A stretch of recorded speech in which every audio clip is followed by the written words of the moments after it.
பணத்தில் பெரிய ஒரு இழப்பு வந்துருச்சு. தொழில் ஆரம்பிச்சேங்க, முதலீடு போட்டேன், மிகப்பெரிய லாஸ், எல்லாம் போட்ட பணம் எல்லாம் ஜீரோ ஆகி போச்சு அப்படின்னு சொல்லி தொழில் ரீதியான வரக்கூடிய நஷ்டங்கள்.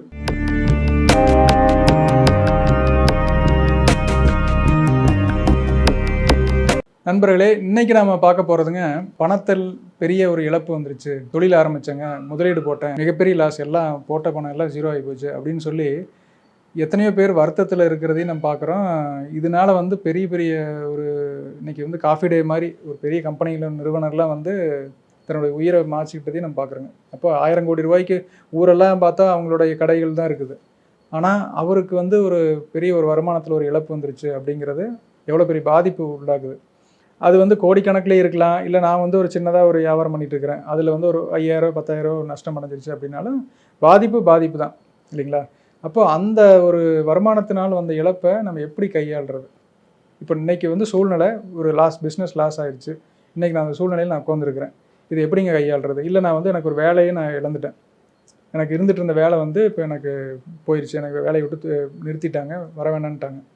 இந்த சூழ்நிலையை நான் எப்படி கையாளட்டும் அப்படிங்கிறதுக்கு இன்றைக்கி நம்ம சுருக்கமாக கம்ப்ளீட்லி வேறு ஒரு டைமென்ஷனில் நம்ம இன்றைக்கி அந்த விஷயத்தை நம்ம அப்ரோச் பண்ண போகிறோங்க. அதாவதுங்க, நான் உங்களை ஒரு கேள்வி கேட்குறேன். இந்த உலகத்தில் எத்தனை பேர் இருக்கிறாங்க?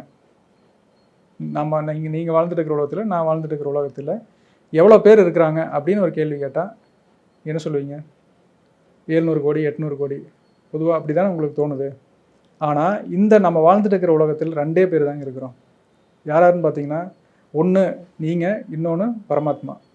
இல்லை என்னை அந்த கேள்வி கேட்டேன்னா, நான் அப்படிங்கிற ஜீவாத்மா, பரமாத்மாவாகிய இறைவன், இந்த 2 பேர் தான் உலகத்தில் வாழ்ந்துட்டு இருக்கிறோம். சரி, அப்போ மீதியெல்லாம் நம்ம பார்க்குற இந்த உலகம், இந்த மரங்கள், 84 லட்சம் ஜீவராசிகள் இருக்குது, கோடிக்கணக்கான மனிதர்கள் இருக்கிறாங்க, அப்பா அம்மா எத்தனையோ இருக்கிறாங்க அப்படின்னா இது எல்லாமே ஒரு மாயைங்க. புரிஞ்சுக்க முடியுதுங்களா? ஏன் மாயைங்கிறோம்னா, இன்றைக்கி இருக்குது, அப்போ நாளைக்கு இல்லாமல் போயிடுது இல்லைங்களா? அப்போ எத்தனையோ பேர் தாத்தா இருந்திருப்பாங்க, இன்றைக்கி இல்லாமல் போயிட்டாங்க. வீட்டு முன்னாடி ஒரு மரம் இருந்திருக்கு, அது இருந்திருக்கு, இப்போ வெட்டியாச்சு, காணாமல் போயிடுச்சு. அப்போது இருக்கிற விஷயம் மறைஞ்சு போயிடுது இல்லை, நம்மளை விட்டு. ஒன்று பார்க்குறோம், அது காணாமல் போயிடுது. அப்போது நம்மளை சுற்றி இருக்கிறது எல்லாமே மாயை. எதுக்கு இந்த இறைவன் உருவாக்கி வச்சுருக்கிறாங்கன்னா, நீ நான் உருவாக்கின விஷயங்கள் நீ பார்த்து அது மேலே ஆசைப்பட்டு அதையே நீ நினச்சிட்டு இருக்கிறியா, இல்லை என்னை நினச்சி எங்கிட்ட வரையா? கிரியேட்டரை நோக்கி போகிறோமா, இல்லை கிரியேஷனையே பார்த்துட்டு இருக்கிறோமா அப்படிங்கிறதுக்கான ஒரு டெஸ்ட்டு தான் நமக்கு வச்சுட்டு இருக்கிறாங்க. அப்போது பணம் போயிடுச்சு அப்படிங்கிறதுக்காக இவ்வளோ வருத்தப்படுறையே, உனக்குள்ளே எவ்வளோ வேலை நடந்துட்டு இருக்குது நினச்சி பாருங்கள். இந்த உடம்புக்குள்ளே 96 பேர் வேலை செஞ்சுட்டு இருக்கிறாங்க. அதுக்கு சூப்பர்வைசராக உட்காந்துட்டு இருக்கிறவர் இறைவன் உட்காந்துருக்குறாங்க. இன்னொன்று சொல்லலாம், இந்த உடம்புக்குள்ளே அண்ட சராசரமாக ஒளிஞ்சிருக்குது அப்படின்ட்டு. கிருஷ்ண பரமாத்மா வாயை திறந்து யசோதை காட்டினாங்க, உள்ளுக்குள்ளே அண்ட சராசரமும் தெரிஞ்சுது அப்படின்னு சொல்லி பார்த்துருக்குறோம். அப்போது ஒரு சின்ன விதைக்குள்ளே ஒரு ஆலமர விதை, ஒரு சின்ன கடுகு சைஸ், கசகசா சைஸில் இருக்குன்னு சொல்கிறாங்க. அதுக்குள்ளே மொத்த ஆலமரத்தையும் ஞானிகள்னால பார்க்க முடியும் அப்படிங்கிறாங்க. அது மாதிரி நம்மளுடைய மனிதனுக்குள்ளே இருக்கிற அந்த ஜீவனுக்குள்ளே அண்ட சராசரமும் சுருட்டி அதனுடைய எசன்ஸ் ஃபார்மில் இருக்குது. இவ்வளோ பிரம்மாண்டமான விஷயங்கள் நமக்குள்ளே வச்சுக்கிட்டு நீங்கள் அவ்வளோ தூரம்லாம் ஒன்றும் புரிஞ்சிக்க முடியலன்னா கஷ்டமாக இருந்தால் விட்டுருங்க. நம்ம உடம்புக்குள்ளே இயக்கங்கள் நடந்துகிட்டு இருக்குது இல்லையா? ஒரு கிச்சனில் ஒரு மிக்சி போடுறீங்க, அது இவ்வளோ சவுண்டு கொடுத்துட்டு அரைக்கிறதுக்கு எவ்வளோ வேலை செஞ்சுட்டு இருக்குது. அந்த மிக்சி 365 நாள் நிற்காம ஓடினா எப்படி இருக்கும்? அதில் ரிப்பேர் ஆகும், சர்வீஸ் பண்ணணும், அதை நிறுத்தி வேலை செய்யணும் இல்லையா? அந்த மாதிரி நினச்சி பாருங்கள், நம்ம உடம்புக்குள்ளே ஓரளவுக்கு உணரக்கூடிய லெவல் இருக்குது. இதயம் துடிக்கிறத நம்ம இன்னொருத்தவங்க நெஞ்சில் காது வச்சு கேட்டால் உணர முடியுது, இல்லை நம்மளே ஒரு ஸ்டெத்தை வச்சு பார்த்தா தெரியுது. அந்த துடிச்சிட்டே இருக்கிற இதயம் எப்போ நின்றுது நினச்சி பாருங்களேன். நீங்கள் ஒரு குழந்தைய ஃபஸ்ட்டு தாயின் வயிற்றில் நீங்கள் முதல் ஸ்கேன் போய் பார்க்கும்பொழுதே துடிப்பு இருக்குதுங்க, குழந்தை கன்ஃபார்ம் ஆகிடுச்சு, பேபி இருக்குது அப்படின்னு சொல்லி டாக்டர் சொல்லுவாங்க. அன்னைக்கு துடிக்க ஆரம்பித்த இதயம் துடிச்சிட்டே இருக்குதுங்க. இப்போ நீங்கள் இப்படி கை வச்சு பார்த்தீங்கன்னா உங்களுக்குள்ளே அந்த இதயம் துடிக்கிறத உணர முடியுது. அப்போது இதை செயல்படுத்திக்கிட்டு உள்ளுக்குள்ளே நீங்கள் தூங்கிடுறீங்க, நல்லா வயிறு மட்டும் நல்லா நைட்டு சாப்பிட்டு தூங்கிடுறோம். இது யார் ஜீரணம் பண்ணுறாங்க? இதுக்கான ப்ராசஸ் யார் பண்ணிகிட்டு இருக்கிறா? அந்த வேலை யார் கோஆர்டினேட் பண்ணுறாங்க? இப்போ வீட்டு முன்னாடி ஒரு புல் வெட்டணும்னு வச்சுங்களேன், நீங்கள் அதுக்கு ஒரு ஆள் கூப்பிடணும், இல்லை ஒரு பைப்பில் தண்ணி ஒழிட்டு இருக்குது, ரிப்பேர் ஆகிடுச்சு அப்படின்னா அதுக்கு ஒருத்தவங்க வர சொல்லணும், இப்போ பார்த்து செய்யுங்க அப்படின்னு சொல்லி நீங்கள் ஒரு இன்ஸ்ட்ரக்ஷன் கொடுக்கணும். அந்த வேலை நடக்கும், அதுங்களுக்கு ஒரு கூலி கொடுக்குறோம் இல்லையா? இந்த மாதிரி ஒரு வேலை நடக்கணும்னா அதுக்கு ஒரு ப்ராசஸ் இருக்குது, அதுக்கு ஆட்கள் தேவைப்படுறாங்க, அதுக்கு ஒரு சில டூல்ஸ்லாம் தேவைப்படுது. இப்போ நம்ம உடம்புக்குள் நடக்கிற இத்தனை ப்ராசஸ் இதுக்கு 96 பேர் வேலை செய்கிறாங்க அப்படிங்கிறாங்க. இத்தனைக்கும் சூப்பர்வைசராக இருக்கிற இறைவனை நம்ம கவனிக்கவே இல்லை. நமக்குள்ள உயிராக இருக்கிற இறைவன் எப்படின்னா, இன்னும் ஒரு பாடல் வச்சு சொல்லணும்னா, தெல்ல தெளிந்தாருக்கு ஜீவன் சிவலிங்கம் அப்படின்னு சொல்லுவாங்க. சிவவாக்கியர் பாடல் வரும், உள்ளம் பெருங்கோயில் ஊனுடம்பு ஆலயம் வள்ளல் பிரானாருக்கு வாய்க்கோபுர வாசல் தெல்ல தெளிந்தாருக்கு ஜீவன் சிவலிங்கம். அப்போ நமக்குள்ள சிவலிங்கமாக இருக்கிறது உயிர் தான் இருக்குது, நம்ம ஜீவன் சிவலிங்கமாக இருக்குது, இந்த உடம்பு கோயிலாக இருக்குது. அப்போது உள்ளே இருக்கிற இறைவன் இருக்கிறாங்க அப்படிங்கிற கவனம் நமக்கு வரவே இல்லை. நம்ம இழந்த பணத்தை பற்றி அப்படியே அழுகுறோம். ஏன்னா நம்ம கஷ்டப்பட்டு உருவாக்குனது இல்லையா, நம்ம விலை கொடுத்து ஒரு இன்வெஸ்ட் பண்ணியிருக்கிறோம், அந்த இன்வெஸ்ட்மெண்ட்டு 0 ஆகி போச்சு. ஆனால் இதுக்கு நம்ம விலை கொடுக்கல. நம்ம விலை கொடுக்காத விஷயங்கள் நம்ம வேல்யூ பண்ண மாட்டேங்கிற. கவனிச்சு பாருங்கள், ஒரு எலுமிச்சை மலை இருக்குது, நீங்களாம் நினச்சி உருவாக்குனீங்கன்னா, இப்போ நான் ஒரு மெக்கானிக்கல் இன்ஜினியர், ஒரு பிளாஸ்டிக் டப்பாவை நான் டிசைன் பண்ணி கம்ப்யூட்டரில் போட்டு மெஷினில் வச்சு உருவாக்குனேன், அதுக்கு ஒரு விலை வச்சேன் அப்படின்னு சொன்னால் அது ரொம்ப வேல்யூபுளாக தெரியுது. ஒரு செல்ஃபோன் வாங்குகிறோம், 1 லட்ச ரூபா 1.5 லட்ச ரூபாய்க்குலாம் நீங்கள் செல்ஃபோன் இருக்குது, அதுக்கு ஒரு விலை கொடுக்குறோம், அது வேல்யூ பண்ணுறோம். ஆனால் நமக்கு ஃப்ரீயாக கிடச்சிட்டு இருக்குது, சுவாசிக்கிற அந்த காற்று உள்ளே போயிட்டு வருது. இதை படைச்சு கொடுத்த இறைவனுக்கு என்னைக்காவது நினச்சி நன்றி சொன்னோமா? இல்லை நம்மக்குள்ளேயே துடிச்சிட்டு இருக்கிற அந்த இதயத்துக்கு என்னைக்காவது யோசிச்சு நன்றி சொன்னோமா?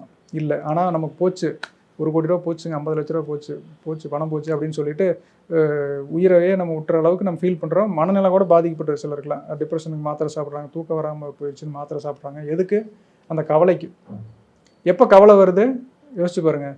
கிரியேஷனை நம்ம மேலே ஆசைப்படும் பொழுது தான் கவலை வருது. எனக்கு இந்த ஏரியாவில் வந்து எனக்கு இந்த 10 சென்ட் சைட்டு, இங்கே ஏரியாவில் ஒரு வீடு, எனக்கு 100 பவுன் தங்கம், 100 கோடி பணம், இப்படி வந்து நம்ம வந்து இந்த நம்ம உருவாக்கி வச்சுருக்க அந்த பணம்லாம் நம்ம உருவாக்கணும்னு வச்சுக்கோங்க. ஒரு பேப்பருக்கு வேல்யூ இருக்குன்னு நம்ம நம்புகிறோமா இல்லையா? ஒரு பேப்பர் பிரிண்ட் பண்ண பேப்பருக்கு வேல்யூ இருக்குன்னு நம்புகிறோம். ஆனால் உள்ளேருந்து இறைவன் நம்மளை இயக்கிட்டு இருக்கிறாங்க அப்படின்னு சொன்னால் கடவுள் இல்லைன்னு சொல்லிட்டு இருக்கிறோம். ஏன் கடவுள் இல்லை அப்படிங்கிற கொள்கையெல்லாம் வந்ததுங்கிறத கொஞ்சம் யோசிச்சு பாருங்கள். அதாவது வந்து இன்றைக்கி வந்து பெரியார் வந்து கடவுள் இல்லைங்கிற கொள்கையை ஏன் கொண்டு வந்தாருன்னா, கடவுளை வச்சு நிறைய மூடநம்பிக்கைகள் நிறைய ஆகி போச்சு, ஜாதி ஏற்றத்தாழ்வு நிறைய ஆயிடுச்சு. அதுலாம் வேண்டாம் அப்படின்னு சொல்லிட்டு தான் கடவுள் இல்லைங்கிற விஷயத்துக்கு கொண்டு வந்தார். ஆனால் சிந்திச்சு பாருங்கள், ஒரு கிரியேஷன் இருக்கணும். இப்போ வந்து இதை இப்போ இந்த மைக் இருக்குது, இதை வந்து தானே உருவாயிருச்சுங்க இயற்கையா அப்படின்னு சொன்னால் அது எப்படி இருக்கும்? அது எப்படி நம்ப முடியுமா? ஒரு பொருள் உருவாயிருக்குது அப்படின்னா அதுக்குள்ளே ஒரு சிந்தனை இருக்குது, அதுக்கான வேலை நடந்திருக்குது.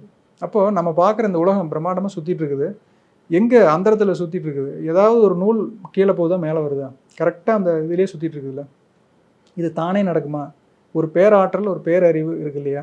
அதே மாதிரி இந்த உடம்புக்குள்ளே பல இயக்கங்கள் நடந்துட்டு இருக்குது. அதனால் இந்த ஒரு தொழிலில் எனக்கு பண இழப்பு நடந்துருச்சு அப்படிங்கிற விஷயத்த நீங்கள் மறக்கணும். அதை விட்டு சீக்கிரமாக வெளியில் வரணும்னா நீங்கள் கிடைச்ச விஷயங்களுக்கு நன்றி சொல்கிறதுங்க, இந்த கிராட்டிடியூட் அப்படிங்கிற ஒரு விஷயத்த நம்ம அதிகம் பண்ணுறோம் நமக்குள்ளே. அப்போது இந்த உருவாகி இருக்கிற எல்லா பொருளையும் வந்து ஒருத்தவங்க உருவாக்கியிருக்கிறாங்கன்னு நினைக்கும் பொழுது அந்த கிராட்டிடியூட் ஃபீலிங் வரும். யோசிச்சு பாருங்களேன். இப்போது ஒரு நுட்பமான செல்ஃபோனுங்க, ஒரு அற்புதமான ஒரு கருவி, அந்த கேமரா வந்து எடுத்துகிட்டு இருக்குது, ரொம்ப நல்லா வேலை செய்யுது அப்படின்னு பார்க்கும்பொழுது அது மேலே ஒரு ஆச்சரியம் வருது. எப்படி இதெல்லாம் யோசித்து உருவாக்கியிருப்பாங்க அப்படின்ட்டு. அது மாதிரி நம்ம இந்த உடம்பு எவ்வளோ நுட்பமாக வேலை செய்யுது. இப்போ ஜேசிபி பார்க்குறோம், இப்படி கையெல்லாம் மண் அல்லது இப்படிலாம் பண்ணிகிட்டு இருக்குது. நம்ம உடம்பு இப்படி நினச்சா இப்படி கை இப்படி மடக்குது, நீட்டுது, இது எல்லாமே பண்ணுது இல்லையா? அப்போது இந்த ஒரு கருவியை எப்படி ஒருத்தவங்க உருவாக்கியிருப்பாங்க? நம்ம அப்பா அம்மா உருவாக்கலை, நமக்கு தெரியும். அவங்க இதுக்கு ஒரு காரணமாக தான் இருந்தாங்களே ஒழிய, இப்போ எனக்கு இந்த மாதிரி ஒரு பையன் வேணும், இவ்வளோ உயரத்தில் வேணும் அப்படின்னு சொல்லி டிசைன் பண்ணி அவங்க பெற்றாங்க இல்லை. இந்த குழந்தை உருவாக்குறதுக்கு 2 பேரும் காரணமாக இருந்திருக்கிறாங்க. ஆனால் அந்த கருவிலிருந்து வச்சு அந்த ஒரு கோடான கோடி அணுக்களில் ஒரு அணு எடுத்துகிட்டு போய் வைக்கிறது வந்து ஒவ்வொன்றும் ரொம்ப பயங்கரமான ஒரு பிளானிங் நடந்திருக்குது. இவ்வளவுத்தையும் பிளான் பண்ணி செஞ்ச இறைவனுக்கு உங்களுக்கு எதை கொடுக்கணும், எதை எடுக்கணுங்கிறது தெரியாதா? அப்போது என் செயலாவது யாதொன்றும் இல்லை, இனி தெய்வமே எல்லாம் உன் செயல் என்று உணரப்பெற்றேன்னு சொல்லி அவங்க கேட்டு சரண்டர் அடைஞ்சிட்டிங்கன்னா நீங்கள் உங்களுக்கு இருக்கிற மனநிலை அந்த பாதிப்பு விட்டு நீங்கள் சீக்கிரம் வெளியே வர முடியும். ஏன்னா ஜீவாத்மானுடைய பவர் லிமிட்டடாக இருக்குது. இப்போ நீங்கள் ஒன்று யோசிப்பீங்க, அந்த ஒன்று தான் செய்வீங்க, பார்வை அங்கே இருக்கும். ஆனால் உள்ளத்தில் வேறு யோசனை இருந்துன்னா அங்கே கண் உங்களை அங்கே பார்க்காது. உங்களால் ஒரு வேலை தான் செய்ய முடியும் ஒரு நேரத்தில். ஆனால் இந்த பரமாத்மா வந்து நினச்சி பாருங்கள், ஒரு மரத்தில் இருக்கிற ஒரு இலை உதிர்ந்தால் கூட அது அவன்றி ஒரு அணுவும் அசையாது அப்படிங்கிற ஒரு வாக்கியம் நீங்கள் கேள்விப்பட்டிருப்பீங்க. அப்போது ஒரு தூசி பறந்தால் கூட அந்த அணு வந்து இறைவனுக்கு தெரியாமல் நடக்காது அப்படிங்கிறது. அப்போது இத்தனையும் கண்ட்ரோல் பண்ணிட்டு இருக்கிற பரமாத்மாவுக்கு நமக்கும் இருக்கிற இடைவெளி வந்து அந்த ஆணவம். நான் தான் சம்பாரித்தேன், நான் தான் தொழில் ஆரம்பித்தேன், நான் தான் படித்தேன் அப்படின்னு சொல்லி நான் சொல்லி நமக்குள்ளே வச்சுருக்கேன்னு பாருங்கள். அதுதான் வந்து நமக்கும் பரமாத்மாவுக்கு நடுவில் ஒரு திரையாக வந்து படிஞ்சிருச்சு. அந்த திரை வந்து நம்ம வாழ்நாளில் கிழிச்சிட்டோம்னா பரமாத்மாவோட நமக்குள்ளே டீப்பாக கனெக்ட் ஆகிரும்.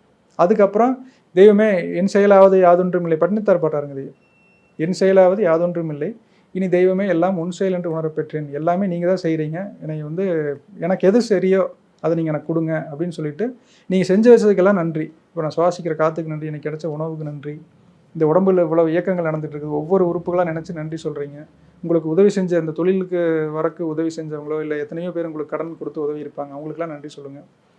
இதை வந்து இவ்வளோ விஷயத்தையும் நான் சொன்னதெல்லாம் ஞாபகம் வச்சுக்க முடியலன்னா, இப்போ அந்த ஹோபனோபோனோ மெத்தடை வந்து ரொம்ப சிம்பிளாக உங்களுக்கு எப்படி சொல்லுவேன் அப்படின்னா, இந்த கடன் சார்ந்து எனக்குள்ளே வரக்கூடிய எதிர்மறை உணர்வுகள் எண்ணங்களில் வந்து நான் நீக்கிக்கிறேன், அதெல்லாம் வந்து கிளியர் பண்ணிவிட்டு எனக்குள்ளே இருக்கிற அந்த பரம்பொருளோடு நான் தொடர்பு ஏற்படுத்திக்கிறேன் அப்படின்னு சொல்லிட்டு, I am sorry, please forgive me, thank you, I love you.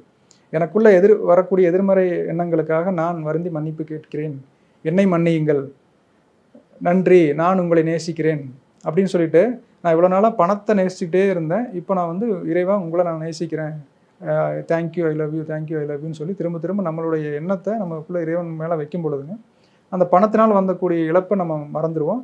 அதுக்கப்புறம் அந்த பரம்பொருள் வந்து நமக்கு ஒரு ஐடியா கொடுப்பாங்க, நமக்கு ஒரு சாய்ஸ் கொடுப்பாங்க. நம்ம வந்து இங்கே டிசைட் பண்ணுறதுக்கான ஆள் இல்லை, நம்ம வந்து சூஸ் பண்ணுறதுக்கான ஆளாக இருக்கிறோம். ஸோ நம்ம கொடுத்த அந்த ஒரு சாய்ஸை வந்து நம்ம எடுத்துக்கக்கூடிய இடத்துல இருக்கிறோம் அப்படிங்கிறத புரிஞ்சுக்கிட்டு நமக்குள்ளே இருக்கிற பரமாத்மாவோட நம்ம கனெக்ட் ஆகிடுறோங்க.